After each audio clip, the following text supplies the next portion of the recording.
Well, let us now move on to question number 12. The question is, two poles of heights 6 meter and 11 meter stands on a plain ground. ध्यान से देखिएगा, figure मैंने पहले से बना के रखा है इसलिए मैं आपको चंक्स में समझाता हूँ. आपके पास दो पोल्स हैं. एक पोल है ये AB which is of height 6 metre और एक पोल है आपके पास ये CD, पूरा CD बोल रहा हूँ मैं, which is of height 11 metre. ये 11 मीटर ये एंटायर CD है, ध्यान रखिएगा.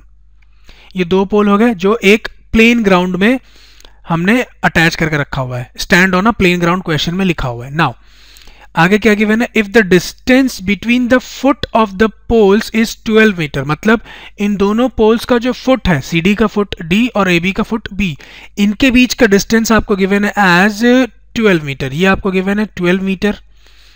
आपको क्या निकालना है, find the distance between there tops. देखिए इस पोल का टॉप C है और इस पोल का टॉप A है, तो इन दोनों टॉप के बीच का डिस्टेंस मतलब ये AC फाइंड आउट करना है आपको.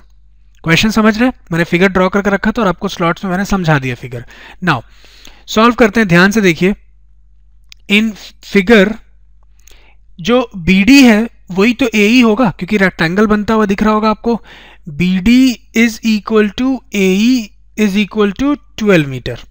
ठीक, अब आप देखिए AB आपको गिवन है 6 metre, AB is equal to 6 metre and CD आपको गिवन है 11 मीटर. ये पूरा CD गिवन है आपको 11 मीटर. नाउ अगर मैं इस CE की बात करूं, ध्यान से देखिएगा, ये CE अगर मेरे को फाइंड आउट करना है तो CE कैसे निकालूंगा, पूरा CD माइनस ED. समझ रहे हैं, पूरा CD माइनस ED. और अगर ये 6 है तो ED भी आपका 6 होगा क्योंकि रेक्टेंगल है, आप देख सकते हैं 6 मीटर. नाउ आपको समझ में आ गया होगा क्या करने वाला हूं, which means CE is equal to, ये जो CE होगा CD एंटायर CD माइनस ये ED, और ED खुद AB के इक्वल है, ये आपको मालूम है. Now CE is equal to CD is 11 minus ED is equal to 6, तो 11 माइनस 6 हो जाएगा आपके पास 5 मीटर. तो आपको CE पता चल गया 5 मीटर, AB पता चल गया आपको 6. ध्यान से देखिएगा, अगर ये 12 है तो ये भी 12 होगा और ये आपको पता चल गया 5.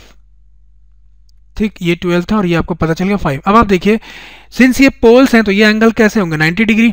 अब आप ट्रायंगल ACE को देखें, in which angle E is 90 degree और दो साइड्स पता है आपको 12 एंड 5, तो AC जो अननोन है वो तो निकाल देंगे आप यूजिंग पाइथागोरस थ्योरम, बस that's it. In triangle AEC angle E is 90 degree and AC square जो लॉन्गेस्ट साइड है hypotenuse is equal to AE square plus CE square. अब आपको बस वैल्यू सब्स्टिट्यूट करना है, दैट इज AC स्क्वायर जो unknown है is equal to AE is 12 उसका स्क्वायर कर दीजिए प्लस CE इज 5 उसका स्क्वायर कर दीजिए. नाउ 12 का स्क्वायर 144 प्लस 5 का स्क्वायर 25 एंड 144 प्लस 25 इज 169. तो दोनों तरफ स्क्वायर रूट ले लीजिए तो AC मिलेगा आपको एज 13 मीटर. तो ये आपका 13 मीटर है. Now hence the distance between their top is 13 metre. तो आंसर लिख सकते हैं आप, hence the distance between their top is 13 metre. So this completes our solution. Let us move on to next question of the exercise.